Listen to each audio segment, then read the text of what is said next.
নমস্কার বন্ধুরা, কীভাবে মিষ্টি আলুর মিষ্টি বানাতে হয় দেখুন আপনারা। আমি এখানে মিষ্টি আলু সেদ্ধ করে নিয়েছি আর এক চিমটি লবণ নিয়েছি। এটাকে এখন চটবো এরকম ভেঙে ভেঙে।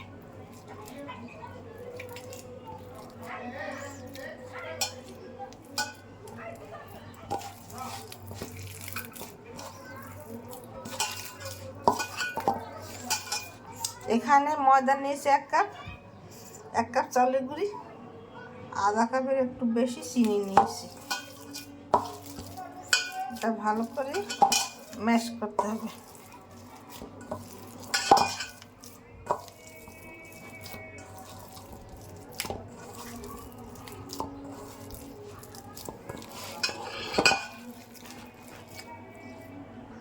ম্যাশ হয়ে গেছে, এখন আমি ময়দা দিয়ে দিলাম।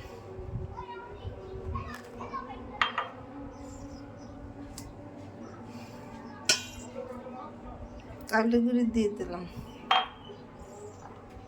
চিনি দিয়ে দিলাম। এটাকে মিশিয়ে একসাথে করে দো বানিয়ে নিতে হবে। আর 1 টেবিল চামচ তেল দিয়ে দেবো। 2 মিনিট পর ফিরে আসি। 2 মিনিট পর ফিরে আসি। দেখুন, আলু দিয়ে ময়দা আর চালের গুঁড়ি দিয়ে চিনি দিয়ে এটাকে ছেনে এই যে আঠালো করে নিয়েছি। এখন পিঠার শেপ দিয়ে নেব। এইভাবে ধরে তেল মেখে এই যে দলা করে এইভাবে শেপ করে পিঠার শেপ দিয়ে নেব। এইভাবে করে বানিয়ে নেব। 2 মিনিট পর ফিরে আসছি।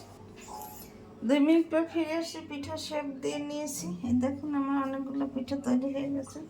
এখানে আমি চুলা ধরিয়ে চুলা তেল দিয়ে দিছি।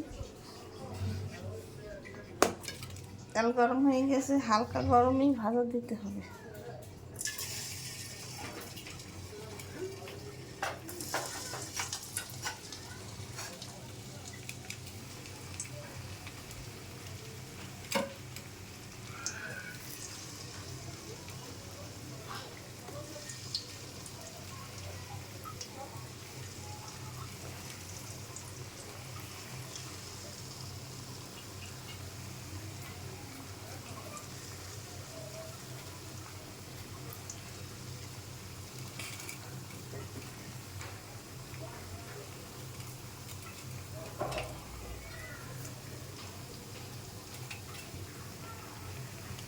দুই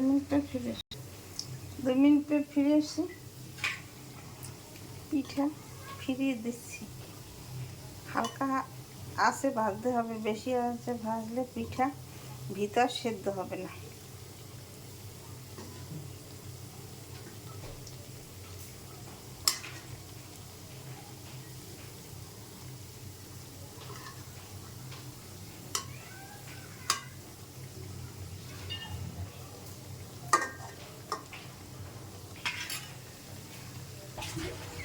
দুই মিনিট পর ফিরে এসেছি।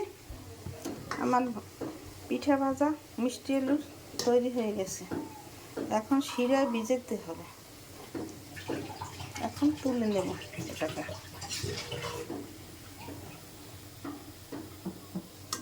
এই দেখুন কি সুন্দর পিঠা হয়েছে, অনেকগুলো পিঠা হয়েছে।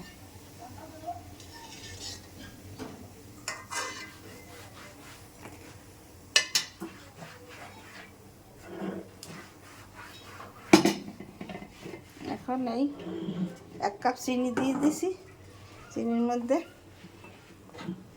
1 কাপ জল দিয়ে দেব।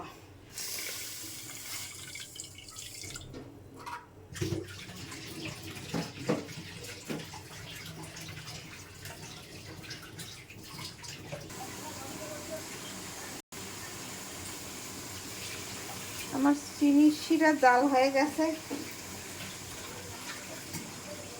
এখন শিরার মধ্যে পিঠাগুলো দিয়ে দেব।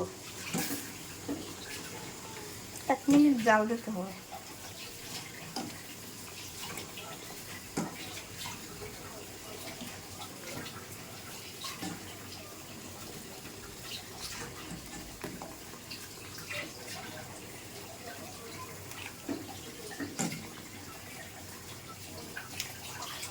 দুই মিনিট পর ফিরে আসছি। এই দেখুন মিষ্টি আলুর পিঠা কত সুন্দর হয়েছে। দেখতে মুখে দিলেই মিলিয়ে যাবে। এই দেখুন নরম হয়ে গেছে, পঞ্চি আকার, খেতেও খুব সুস্বাদু হবে। এইভাবে আপনারা ঘরে তৈরি করে খেয়ে দেখবেন, খেতে অনেক সুস্বাদু লাগবে। সুন্দর সুন্দর ভিডিও পেতে আমার ইউটিউব চ্যানেলটা এবং ফেসবুক চ্যানেলটা লাইক কমেন্ট শেয়ার করে পাশে থাকবেন। ধন্যবাদ, থ্যাংক ইউ।